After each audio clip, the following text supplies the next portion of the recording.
Mis hermanos, Dios les bendiga. Qué gusto podernos encontrar un domingo más a través de las redes sociales, a través de este audio.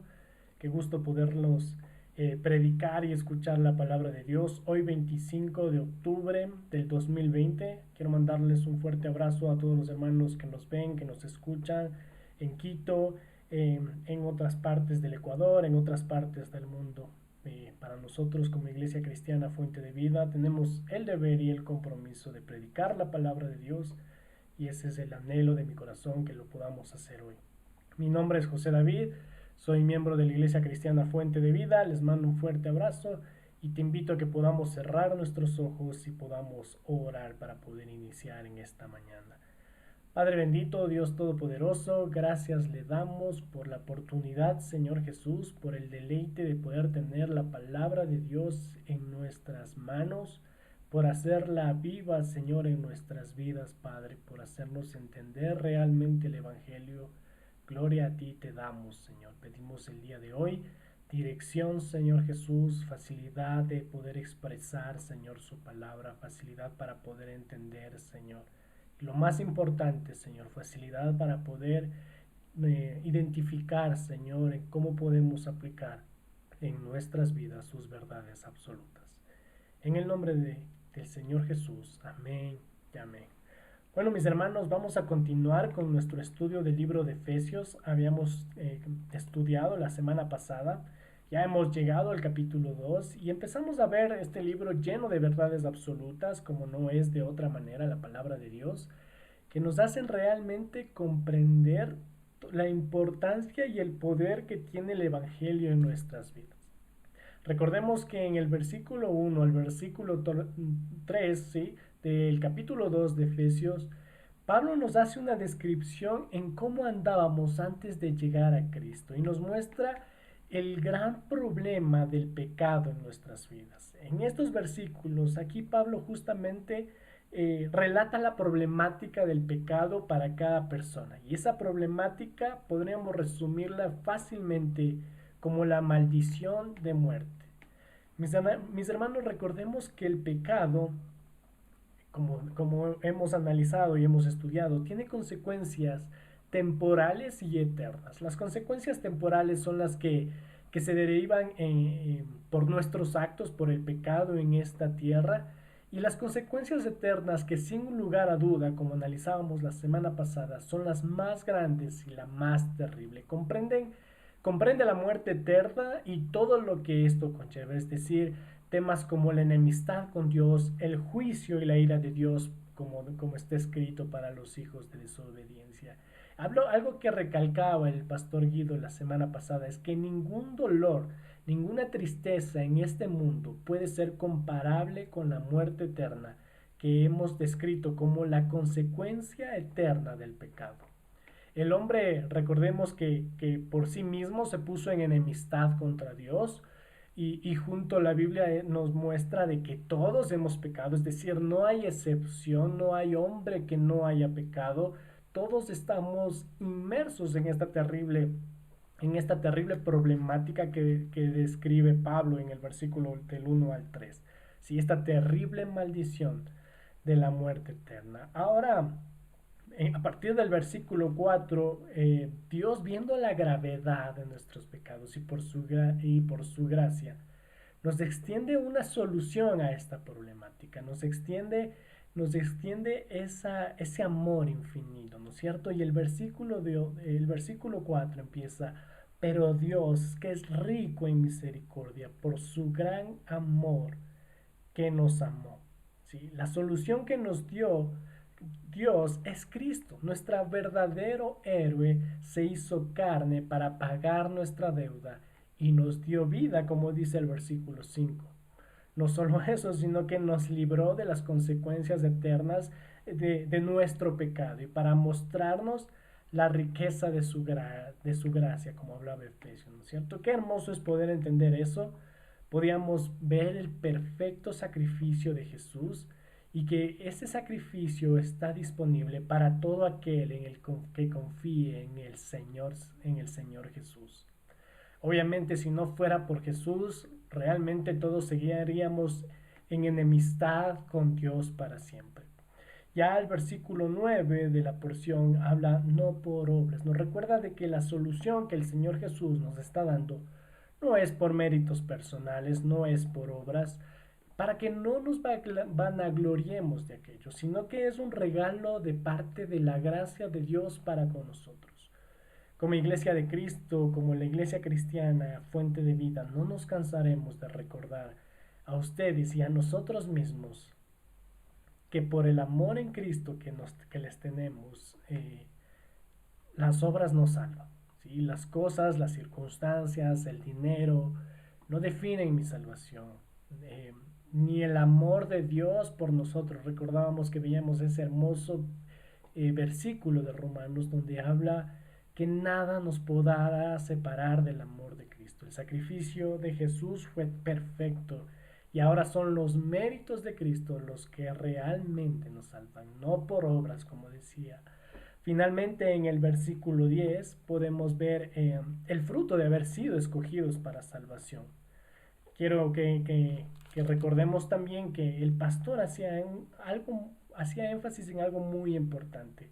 Hay que entender que antes de ser redimidos por Dios, todo lo bueno que podíamos hacer, escúcheme bien, eh, estaba manchado por el pecado. De cierta manera, cualquier cosa que nosotros queríamos hacer hacia los demás siempre estaba manchado por el pecado. Y la palabra de Dios mismo nos enseña de que esas obras que aparentemente son buenas delante de Dios son como trapos inmundos.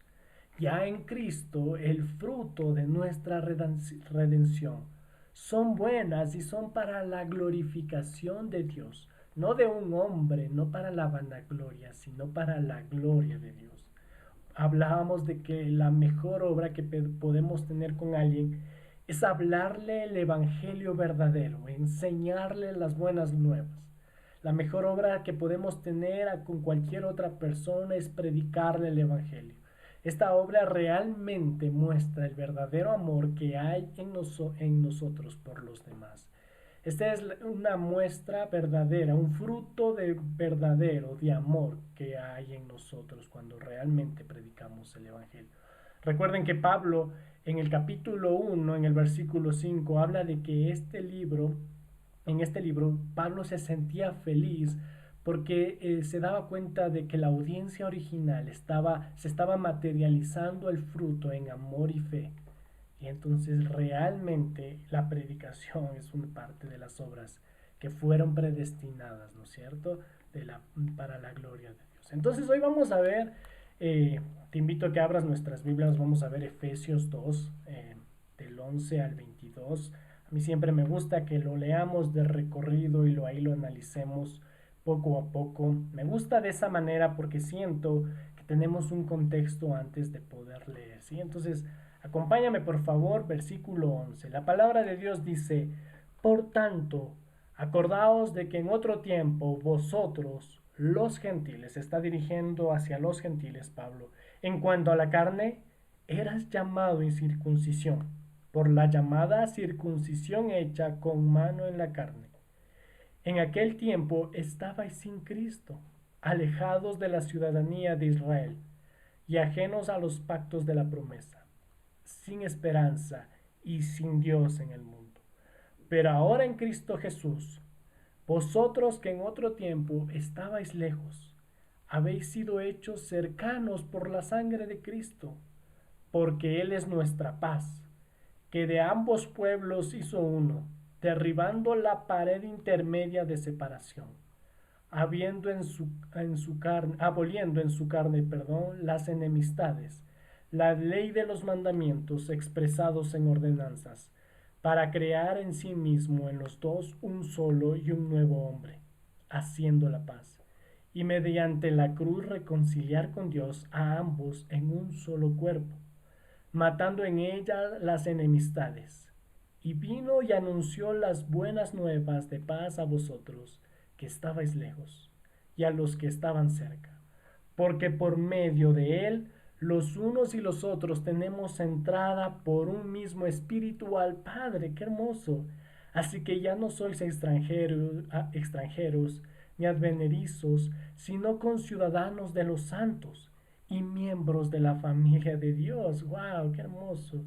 Edificados sobre el fundamento de los apóstoles y los profetas, siendo la principal piedra del ángulo Jesucristo mismo, en quien todo el edificio bien coordinado va creciendo para ser un templo santo en el Señor, en quien vosotros también sois justamente edificados para morada de Dios en el Espíritu. Amén. Esa es la porción que vamos a estudiar el día de hoy. La predicación tiene como título: Judíos y gentiles, un solo cuerpo en Cristo Jesús, la roca angular. Repito nuevamente, el título de la predicación de hoy es Judíos y gentiles, un solo cuerpo en Cristo Jesús, la roca angular. Quiero que volvamos nuevamente al versículo 11 de esta porción bíblica, en donde Pablo está recordando, mejor dicho, nos está recordando a nosotros también los gentiles, que antes nosotros no participábamos dentro del pacto que Dios hizo con Abraham. Como recordarán, el pacto entre Dios y Abraham se dio allá ya por el libro de Génesis, y quizás me gustaría, es más, me gustaría que lo leyéramos para entrar un poco en contexto, ¿sí? Por lo que por favor te invito a que nos ayudes a Génesis 17, del versículo 10 al 14. Génesis 17, del 10 al 14.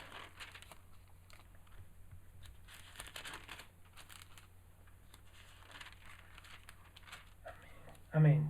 La palabra de Dios dice: este es mi pacto. Está hablando Dios con Abraham.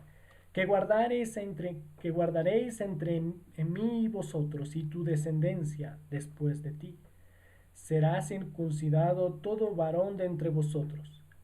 Circuncidaréis, pues, la carne de vuestro prepucio, y será por señal del pacto entre mí y vosotros. Y de edad de 8 días será circuncidado todo varón entre vosotros por vuestras generaciones, el nacido en casa y el comprado por dinero a cualquier extranjero que no fuera de tu linaje. Debe ser circuncidado el nacido en tu casa y el comprado por tu dinero, y estará mi pacto en vuestra carne por pacto perpetuo. Y el varón incircunciso, el que no hubiera circuncidado la carne de su prepucio, aquella persona será cortada de su pueblo, ha violado mi pacto. Citamos este versículo porque estamos recordando en qué consistía el pacto, en el cual está en el pacto de entre Dios y Abraham. Este pacto que era la elección y la bendición de Dios a la descendencia de Abraham. En el versículo 11 del libro de Génesis 17 nos muestra que la circuncisión de todo varón que fuera nacido en casa, que haya sido comprado o a un extranjero o un extranjero, era la señal de pertenencia del pacto de Dios con Abraham. La circuncisión era esa marca que definía la separación con otros pueblos, al pueblo de Israel con otros pueblos. Entonces, de esta manera Dios hizo una verdadera distinción entre los judíos y los no judíos, ¿sí? Entre los gentiles y judíos. Y esto obviamente empezó desde Abraham y avanzando por todo el Antiguo y el Nuevo Testamento hasta la venida del Espíritu Santo en Pentecostés. A partir de este pacto y el nacimiento nace el pueblo de Israel, ¿no es cierto? El pueblo de Dios, y obviamente Israel empezó a ocupar una posición única entre las naciones. Y digo que empezó a ocupar una posición única porque, a pesar de ser un pueblo, empezar como un pueblo débil y pequeño, Dios siempre le dio favor y gracia para tomar la tierra prometida, conquistar otras naciones, someter a otros pueblos, incluso más poderosos y más grandes que Israel.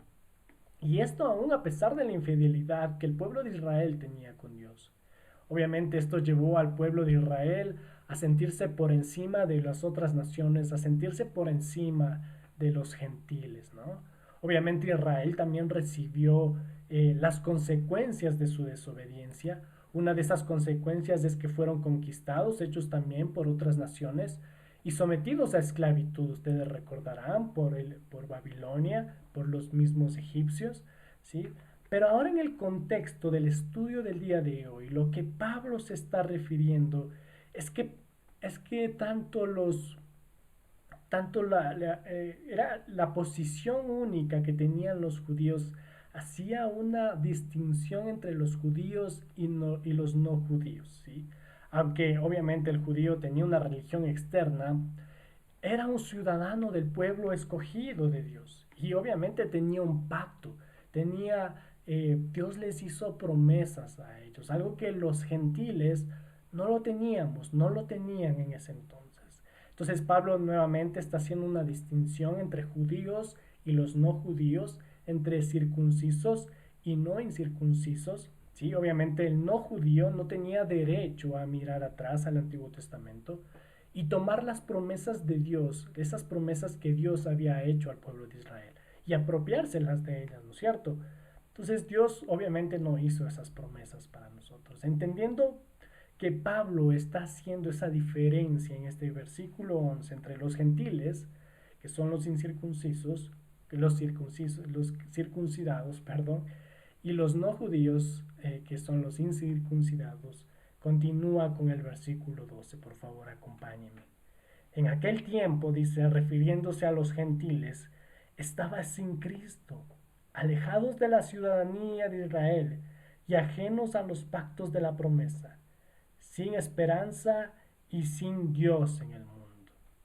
En este versículo 12, Pablo hace referencia de cómo andábamos nosotros los gentiles antes de que Cristo hiciera su obra majestuosa, ¿no? Y aquí relata, detalla 5 puntos importantes, podemos verlo nuevamente con atención. Sí, habla de que andábamos sin Cristo en aquel tiempo cuando no éramos parte del pueblo de Dios, andábamos sin Cristo, andábamos alejados de la ciudadanía de Israel, ajenos a los pactos de la promesa, sin esperanza y obviamente sin Dios en el mundo. Pablo nos está hablando, en otras palabras, de la separación eh, precisa, de la separación contundente de los gentiles con Dios. Y creo que entender esto es importantísimo, mis amados hermanos. Nosotros los gentiles vivíamos separados de Dios y de todas sus promesas, ¿no es cierto? Separados de quién es la fuente de vida verdadera, la fuente del pan de vida, separados del agua viva, ¿sí? Y Pablo detalla estas 5 características, ¿no? Y la primera es sin Cristo. ¡Wow! ¡Qué terrible detalle que nos da, qué terrible característica que nos da Pablo aquí! Yo solo quisiera ponerles a pensar y quizás a que analicen esos años en los que ustedes andaban sin Cristo. Realmente podríamos decir que estábamos perdidos, que estábamos sin rumbo, sin un sentido, sin una esperanza, sin un propósito de levantarnos cada mañana. Y realmente cuando andábamos sin Cristo estábamos desconcertados sin saber qué esperar en el futuro. Ahora para recalcar lo que estoy diciendo, solo observemos a los no creyentes de nuestro alrededor, a los famosos de este mundo, a los que no tienen a Cristo. Ellos no tienen una esperanza segura de salvación. Ellos no saben qué va a pasar con ellos después de la muerte. Ellos están vacíos. Y muchas veces nosotros que estamos del exterior parecería que sus vidas son el sueño de muchos otros. Obviamente para el ser humano perdido, la vida presente, la vida en este mundo es lo más importante. Pero cuando tú empiezas a ingresar en su corazón y te das cuenta de que en ellos solo hay tristeza y vacío, toda esa alegría, toda esa felicidad que ellos aparentaban, realmente es falsa, realmente no es verdad. Es por eso que el día de hoy vemos que a personas que aparentemente lo tenían todo, que aparentemente estaban llenos de gozo, han llegado a la depresión, han llegado incluso hasta el suicidio. Es más, el hecho de vivir en Cristo, en este mundo podemos ver cómo hay tanta depravación, ¿no es cierto? Y creo que lo peor de todo, de que vivamos en un mundo tan depravado, es que la gente se ha empezado a acostumbrar y a aceptar esta depravación. la depravación que el mundo ofrece ya es aceptada por la gente, ya es aceptada por los gobiernos, ya es aceptada por las autoridades que nos gobiernan, valga la redundancia, por las escuelas, por las universidades. Y lo peor de todo es que esta depravación es aceptada mismo por los padres, por quienes conducen a sus hijos. Qué terrible que es andar en Cristo, mis hermanos. Muchos de nosotros que estamos viendo este video, que estamos escuchando estos audios, sabemos qué se siente y qué es en realidad andar sin Cristo. Sabemos lo duro, lo doloroso, lo triste y vacía que pueden ser nuestras vidas al andar sin Cristo. Amados hermanos, sin Cristo no hay esperanza, no hay vida y no hay resurrección. El segundo punto que relata Pablo aquí es que estábamos alejados de la ciudadanía de Israel. La aclaración de Pablo hace que en el versículo 11, como dijimos, nos recuerda que estábamos alejados de Dios. Nosotros los gentiles estábamos alejados de Dios. Y obviamente esto conlleva el hecho de que no éramos ciudadanos o herederos del reino de Dios ni de sus promesas, esas promesas del antiguo pacto que Dios hizo con los judíos. Y por eso justamente Pablo no solo delata este punto de que estábamos alejados de la ciudadanía de Israel, sino también que nos recuerda de que esto nos conlleva a que estábamos ajenos a los pactos de la promesa. Como dije, Dios había hecho ciertas promesas a la nación de Israel. Estas promesas que hizo Dios con Israel son válidas para el pueblo judío, pero ningún no judío tiene o tenía derecho de apropiárselas. Sí. Dios les había prometido que los israelitas tendrían la tierra prometida, recuerdan el Antiguo Testamento, y estoy seguro que algún día ellos lo conseguirán. Pero lo hermoso de esto es que lo conseguirán bajo las condiciones de Dios, no bajo las condiciones de que ellos quieren o necesitan. Y solo para tenerles en mente, recordemos que ahora nosotros tenemos unas nuevas promesas, una nueva esperanza. Juan, el libro que acabamos de estudiar, nos relata mucho de ellos en Juan 14, del 2 al 3. Por cuestión de tiempo no lo vamos a revisar, pero me gustaría que lo anotes para que lo revises después. Aquí podemos, en Juan 14, podemos ver una de esas promesas de Dios, esas promesas de que en el cielo, que en la casa de Dios hay muchas moradas, en que Dios era necesario que se vaya para que preparase estas moradas para nosotros, en donde para que podamos obviamente nosotros compartir con nuestro Señor. Ahora nosotros vivimos bajo esas nuevas promesas, pero a través de Jesucristo, ¿no es cierto? Entonces antes, cuando pertenecíamos a los gentiles no redimidos, no gozábamos de estas promesas. Y estas promesas, llegamos nuevamente al punto 4 que relata Pablo aquí, andábamos sin esperanza. El hecho de vivir sin esperanza es sinónimo de vivir en oscuridad. El hecho de vivir sin esperanza es sinónimo de no ser consecuentes con las obras de nuestro pecado. Es sinónimo de deambular sin rumbo. El hecho de andar sin esperanza es sinónimo de no contar con una promesa de salvación. Es sinónimo de no saber cuál va a ser nuestro futuro después de la muerte. Wow, y el punto 5 habla sin Dios en el mundo. Como dije, los gentiles no conocían al Dios verdadero y buscaban dioses falsos. Lo mismo que hoy la gente busca, ¿no es cierto? Busca el Dios del dinero, el Dios del esposo, el Dios de la esposa, el Dios a sí mismos, ¿sí? Y obviamente podemos ver cómo tantas religiones que han creído, que han creado la humanidad cuando el mundo anda sin Dios, ¿no es cierto?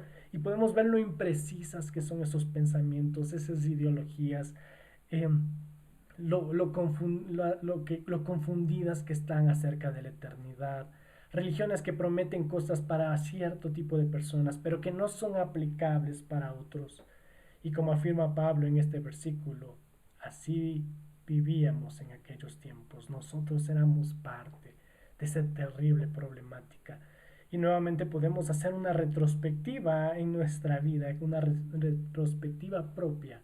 Podemos hacer un análisis del sistema del mundo y claramente podemos notar las verdaderas y las terribles consecuencias de andar separados de Dios. Es solo cuestión de ver hacia un lado y vamos a ver las consecuencias de andar separados de Dios.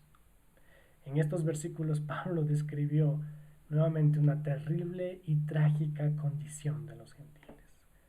Versículo 13 dice: pero ahora en Cristo Jesús, vosotros que en otro tiempo estabais lejos, habéis sido hechos cercanos por la sangre de Cristo. Cuando hemos detallado con anterioridad, como hemos detallado, los gentiles estábamos completamente perdidos, separados de Dios, ¿sí? La situación era imposible para nosotros los gentiles. Pero otra vez hay un gran pero en este texto bíblico. Así como en el versículo 4 de Efesios, en este versículo 13 hay un gran pero que completamente transformó la vida de los gentiles. Una solución dada por nuestro gran Dios. De estar muertos, de estar sin rumbo, de estar vacíos, eso es lo que está diciendo Pablo, de lo que andaban alejados de los pactos de la promesa, de lo que andaban sin esperanza alguno, sin propósito, de lo que andaban sin luz, sin dirección, pasamos a estar cercanos a Cristo. Gloria a Dios por eso, amados, gloria a Dios. Ya no estamos lejos de Dios. Ahora Cristo es ese enlace perfecto entre nosotros los gentiles y Dios. Cristo es esa conexión. La distancia, el muro que separaba a los gentiles con Dios fue derribado terriblemente. Fue derribado y gloria a Dios, como digo por eso, porque ya no estamos alejados de Dios, sino estamos ahora cercanos, como dice el versículo 13, y ahora podemos disfrutar de las bendiciones que esto conlleva. Y eso es lo que vamos a estudiar ahora en este momento adelante, a partir del versículo 14, las bendiciones que esto conlleva. Versículo 14 dice: porque Él es nuestra paz, que de ambos pueblos, es decir, que de los judíos y de los gentiles, Él hizo uno, derribando la pared intermedia de separación. Hermanos, está hablando este versículo 14 claramente de que Cristo es quien nos unificó a judíos y gentiles. Ya en Él somos un solo hombre, como dice en el versículo 15, uno solo y un nuevo hombre haciendo la paz. ¿Sí? La reconciliación de Dios ya ha sido completada a través de Cristo. Y quiero que me escuches bien, quiero que prestes atención con lo que voy a decir. Cristo permitió retomar nuestra comunión y conexión con Dios, con nuestro Dios Todopoderoso. No importa qué hayamos hecho, no importa quiénes seamos actualmente, de qué étnica pertenecemos, de qué país somos, solamente importa que a través de Cristo, como dice este versículo 14, podemos tener paz con Dios, podemos estar reconciliados con Dios, podemos nacer nuevamente para ser nuevos hombres, para ser uno y un nuevo hombre, para extender paz a otros. Mis hermanos, este versículo 14 nos habla claramente de que Jesucristo es ese mediador entre Dios y el hombre. Pablo en este versículo 14 también está tomando como referencia el muro que había en el templo de Dios para dividir el lugar del tabernáculo, el lugar de la presencia de Dios con el área de los judíos y también con el área de los gentiles. Y a partir de esta comparación, a partir de que había esa separación, Pablo nos explica que en Cristo la distancia y este muro de separación fueron destruidos. Eso quiere decir que al presente, que al día de hoy, tú y yo ya no tenemos un muro que nos divida de la presencia del Señor. Ya no hay secciones que dividan a los creyentes de la presencia de Dios. Ya no hay diferencia entre un judío o un no judío, entre un griego y cualquier otro grupo étnico. En Cristo todos somos un solo cuerpo. Ya no hay diferencias. Ahora la única diferencia que subyace en la humanidad son los creyentes genuinos y los inconversos. Nada más. Esa es la única diferencia que hay ahora entre la humanidad. Entre los que han entendido el Evangelio y los que no han entendido el Evangelio. Wow, mis hermanos. En Cristo hemos sido unificados como el cuerpo de Cristo. Sinceramente, esto me llena de gozo y el anhelo de mi corazón es que también te llene de gozo. Porque realmente debemos ser conscientes de que los gentiles no merecíamos la gracia del Señor. Es solamente su gracia, su don de gracia, que fuimos incluidos en su reino. Versículo 15 de la palabra de Dios dice, aboliendo en su carne las enemistades, la ley de los mandamientos expresado en ordenanzas, para crear en sí mismos de los dos un solo, ¿sí? Y nuevo hombre, haciendo la paz. Claramente este versículo 15, aboliendo en su carne las enemistades, la ley de los mandamientos expresados en ordenanza, está explicando de que Cristo puso fin a ese sistema de leyes, de ciertos mandamientos y ordenanzas. Y ojo aquí, mis hermanos, porque no estoy diciendo que los 10 mandamientos fueron excluidos para nosotros los gentiles actuales. Estos siguen vigentes porque además de mostrarnos el carácter perfecto de Dios, son los que nos instruyen a vivir en santidad. A lo que Pablo se está refiriendo en este versículo 15 es que fueron abolidos esos mandamientos de sacrificios, de ceremonias del antiguo pacto. Eso ya había sido terminado. Ya no tienen validez en el nuevo pacto en el que vivimos tú y yo. Cristo no solo puso fin a este sistema de ordenanzas, sino que, como hemos estado estudiando, Cristo restableció la comunión entre Dios y el hombre. Pablo ya dijo en la primera parte de este capítulo que no es por obras, versículo 9, no es por obras, sino por la fe y la gracia de Dios. Y aquí este versículo, en este versículo 15, la palabra nuevo, perdón, que Pablo está utilizando, se refiere a un hombre diferente, a un hombre drásticamente cambiado. Él ya no es como antes. Y claro que a partir de la conversión de un hombre, ya no solo que no deberíamos llamarnos de este nuevo hombre judíos o gentiles o circuncisos o incircuncisos, sino que deberíamos llamarnos creyentes, servidores y seguidores de Cristo. Deberíamos llamarnos cristianos. Quiero que me acompañes, por favor, a Colosenses 3:11, por favor. Colosenses 3:11. La palabra de Dios dice, donde no hay griego ni judío, circuncisión ni incircuncisión, bárbaro ni escita, siervo ni libre, sino que Cristo es el todo y en todos. También quiero que me acompañes, por favor, a Gálatas 3, un poquito más atrás de Efesios, Gálatas 3, versículo 28, por favor. La palabra de Dios dice, ya no hay judío ni griego, no hay esclavo ni libre, no hay varón ni mujer, porque todos vosotros, ¿qué dice? Sois uno en Cristo Jesús. Es esta nueva naturaleza. Ya no hay griegos, ya no hay judíos, ya no hay distinción entre una persona circuncidada o no, ya no hay culto ni inculto, ya no hay esclavo ni libre, sino que en Cristo, el Cristo es todo y está en todos. Ahora, como dice Gálatas, somos uno en Cristo, somos el cuerpo de Cristo. Amén, mis amados hermanos. Vamos a nuestro estudio de hoy en el libro de Efesios, versículo 16. Y mediante la cruz, reconciliar con Dios, y ambos en un solo cuerpo, matando en ella las enemistades. Nuevamente Pablo repite que ahora ya somos un solo cuerpo. Sabemos nosotros que hemos estado estudiando hermenéutica que cuando la Biblia, la palabra de Dios, repite algo más de 3 veces, es porque realmente es algo que debemos prestar atención. Y aquí Pablo está repitiendo 3 veces de que ya no hay distinción entre los pueblos, sino que somos un solo cuerpo en Cristo. Ya no hay enemistades entre judíos y gentiles. Y ahora en Cristo somos uno solo. Y no solo eso, sino que nuestra relación con Dios ha sido restaurada. Mis hermanos, esto me hace pensar de que no puede haber división en la iglesia del Señor. No puede haber ministerios que jalen para un lado, que jalen para su propio lado y ministerios que jalen para otro lado. No hay hombres que quieran predicar una forma y otros hombres que quieran predicar otra forma.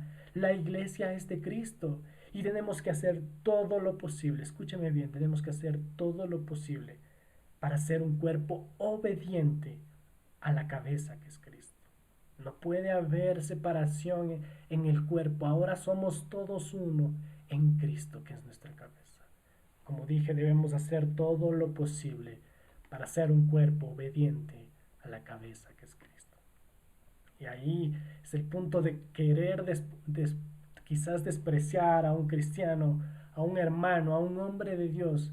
Creo que sería discriminar la obra de Cristo en la cruz, porque esa obra es de unión, de reconciliación, y despreciar a un hermano en Cristo, sería despreciar la obra de Cristo, hacer de menos la obra de Cristo. Versículo 17. Y vino y anunció las buenas nuevas, de paz a vosotros que estabas lejos, y a los que estabais cerca. Es este mensaje de esperanza, mis hermanos. Vino y anunció las buenas nuevas, este mensaje de anunciar a Jesucristo, su obra de redención, y este es este mensaje que lleva a la salvación.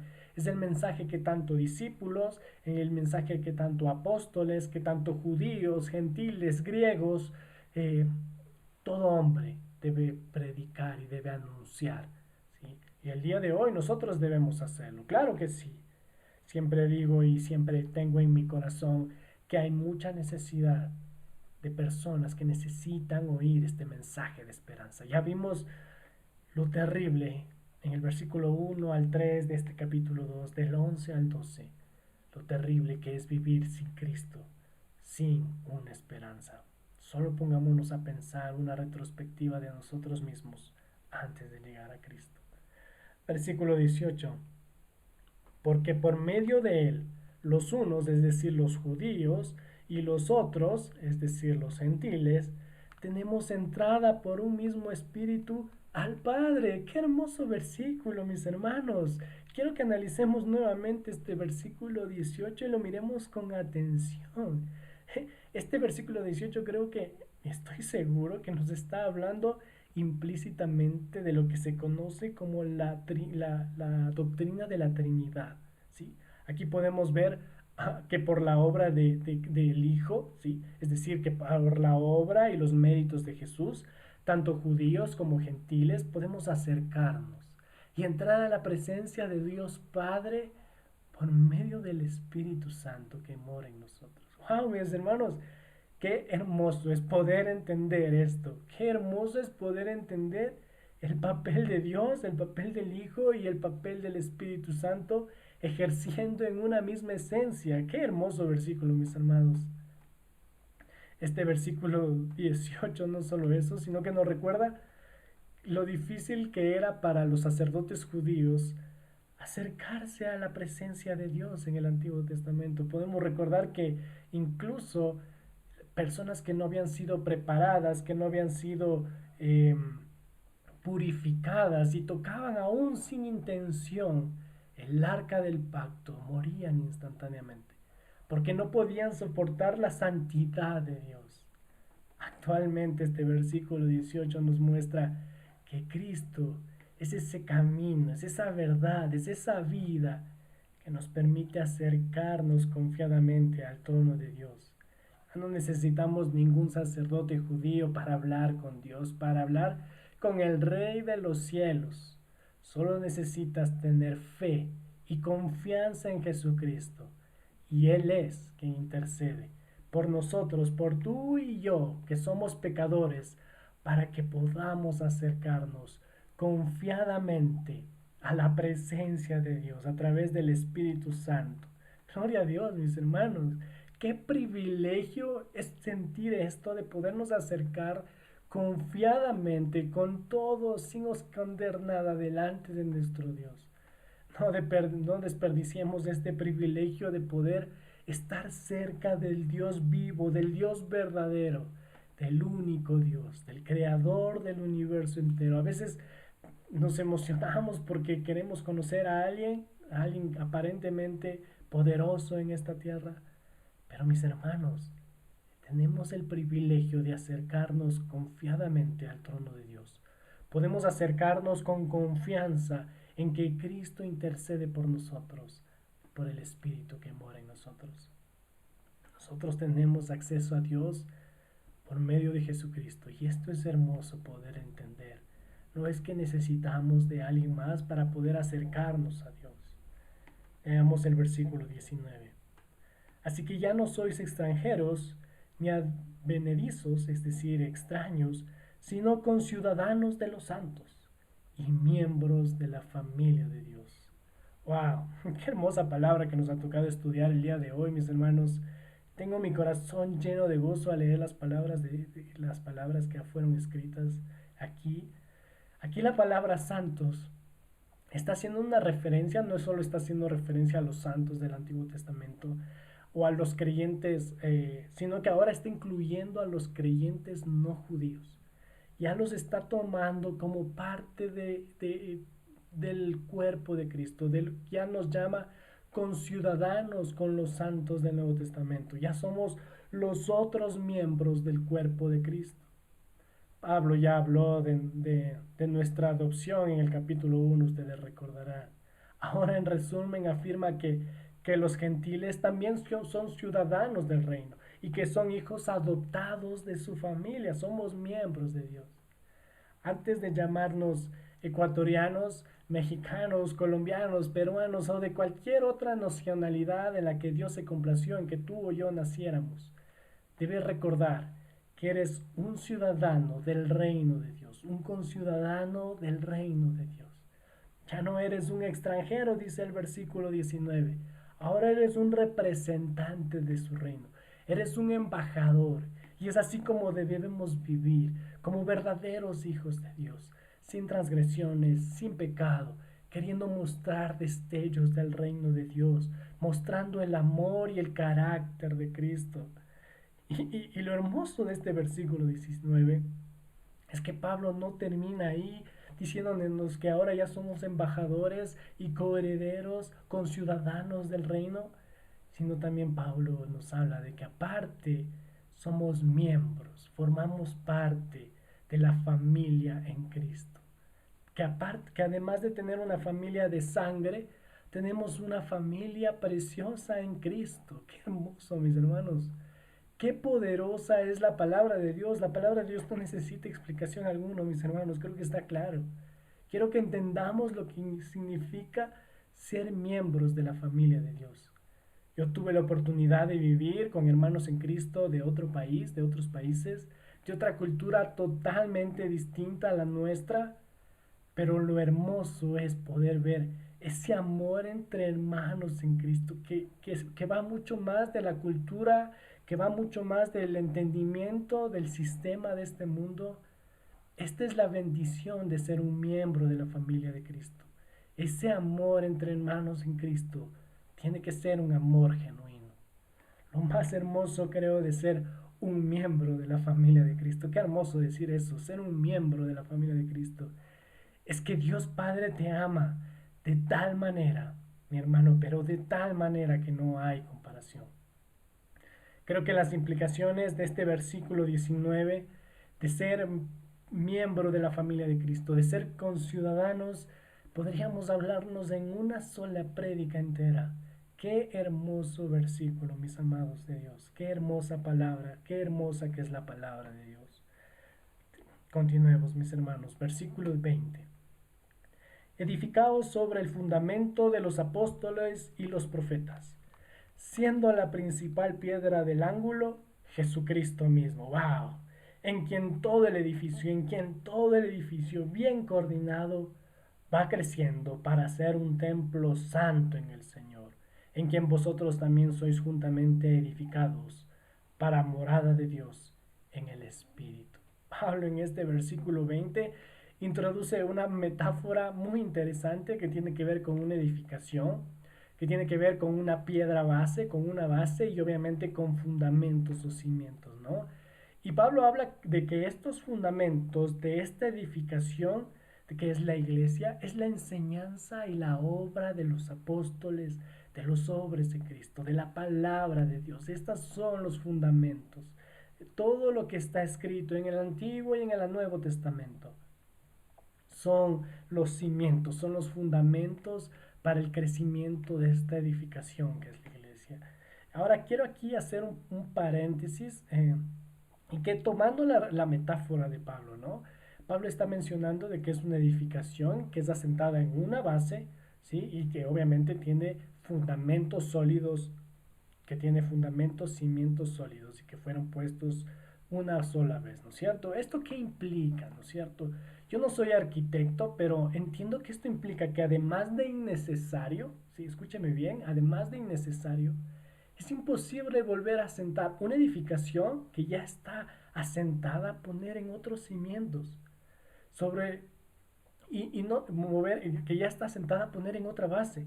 Y no solo eso, sino que sobre los cimientos que ya están bien fundamentados, es innecesario y es imposible hacerlo.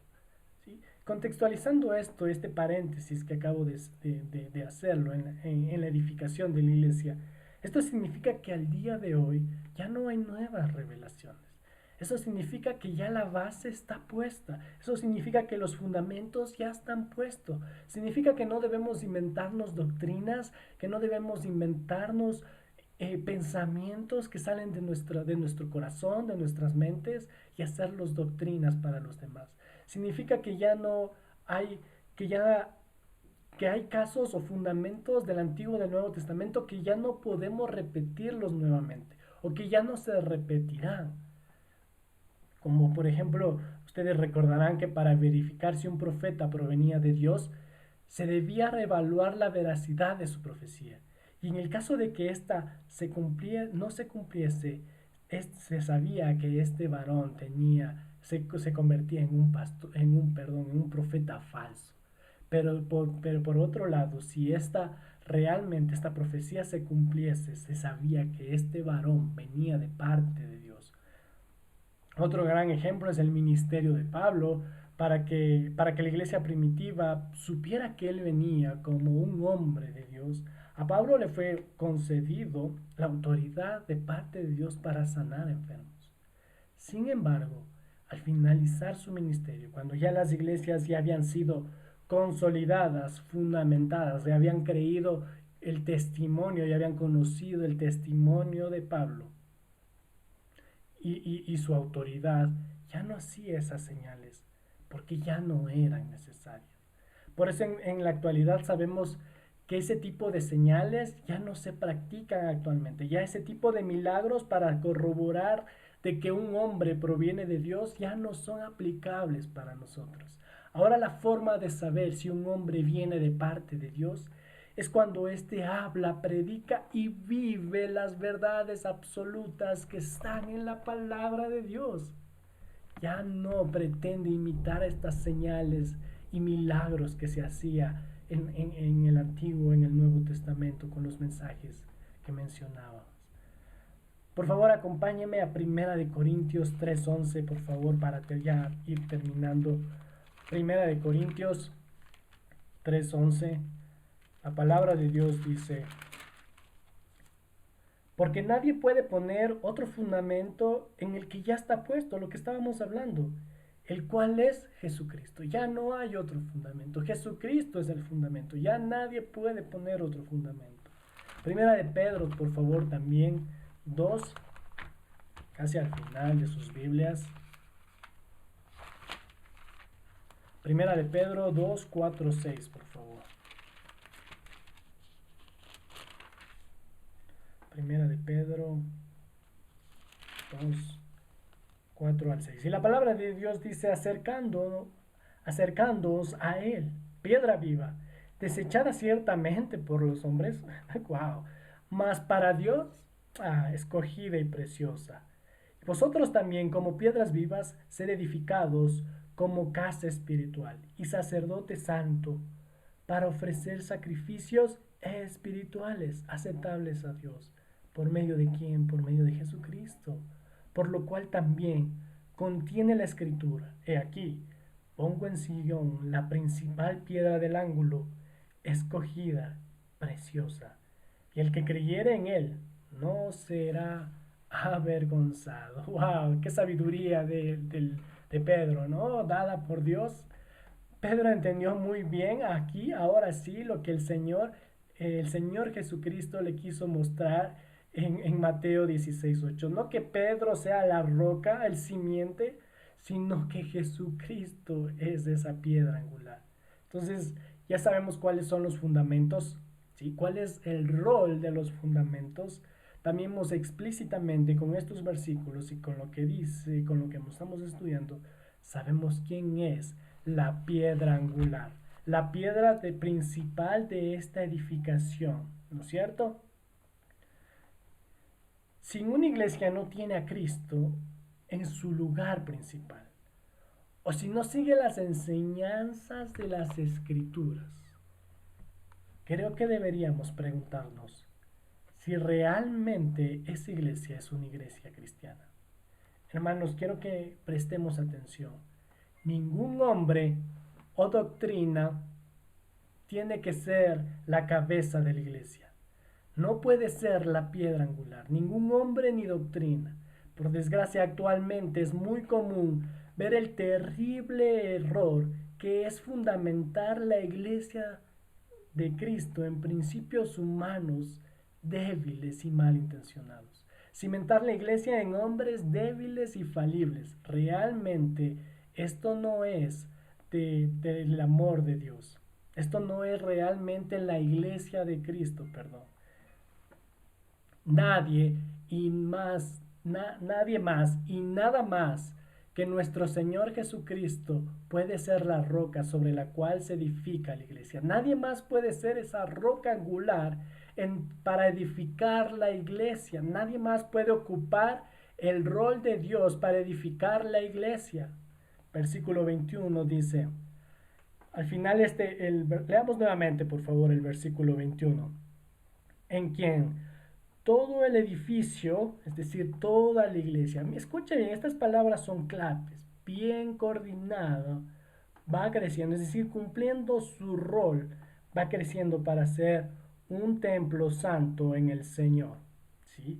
Pablo está escribiendo, describe que el crecimiento del cuerpo de Cristo tiene que estar bien coordinado, ¿no es cierto? Tiene que ser cumplir con sus roles adecuados. Ojo que Pablo aquí no se está refiriendo a la infraestructura física de la iglesia como el templo santo, sino que nosotros los creyentes somos parte de ese templo santo, somos parte de esa edificación, pero no por nosotros mismos. Aquí la palabra de Dios en el versículo 21 al final dice en el Señor. Pablo explica que bien coordinados vamos creciendo para ser un templo santo en el Señor. Esto va muy de la mano de los propósitos por los cuales fuimos escogidos. Ustedes recordarán, fuimos predestinados para salvación. Recuerden que los propósitos de esta elección eran para la glorificación de Dios y para la santificación de sus santos. Justamente lo que estamos aquí, ¿no es cierto? Para que sea un templo santo en el Señor, para que sean santificados en el Señor. El Señor Jesús, santifícalos en tu palabra. Tu palabra es la verdad. Lo que quiero destacar en este versículo 21 es que Pablo está relacionando de que la iglesia tiene que estar bien coordinada. Esto implica de que cada uno dentro de la iglesia tiene que estar, como dije, cumpliendo su rol. Es decir, los fundamentos que están descritos aquí tienen que ser los fundamentos de nuestra iglesia. Esos fundamentos deben ser los que están en la palabra de Dios, ¿sí? No fundamentos establecidos por el hombre, no fundamentos que el hombre haya puesto conforme a su lógica, conforme a su pensamiento. Y obviamente nosotros, como parte del cuerpo de Cristo, debemos recordar de que nosotros solamente somos el cuerpo y no la cabeza. Al final de esta edificación preciosa que es la iglesia de Cristo, debe descansar en Cristo, que es la roca. Cuando estos aspectos, los que estamos hablando, los fundamentos, el cuerpo, que es los miembros de la iglesia, ¿no es cierto?, que somos nosotros, y todo ello descansa bajo la roca angular, que es Cristo, y cuando realmente estamos bajo la voluntad de Dios, realmente empezaremos a crecer, como dice, para ser un templo santo. Que Dios permita que nuestras iglesias locales crezcan conforme a la voluntad de Dios. No en número, sino en santidad, siendo Cristo nuestra roca angular. Oremos, mis hermanos. Padre bendito, queremos darle la gloria y la honra, Padre bueno, porque sabemos que a través de Jesucristo podemos tener esa reconciliación con Dios Padre. Gracias, Señor, por hacernos partícipes de este precioso regalo de la salvación. Pedimos, Señor, en el nombre de Jesús, que permita que nuestra iglesia, que las iglesias locales de todos los países, de todos los hermanos que nos ven, puedan, Señor, descansar en Cristo, que es la roca angular. Que Cristo siga siendo la cabeza de la iglesia. Que Cristo siga siendo nuestra cabeza. Que nuestros fundamentos sean la palabra de Dios. Gracias, Señor Jesús, por hacernos parte del cuerpo, para hacernos partes, miembros de su familia, por hacernos coherederos del reino de Dios.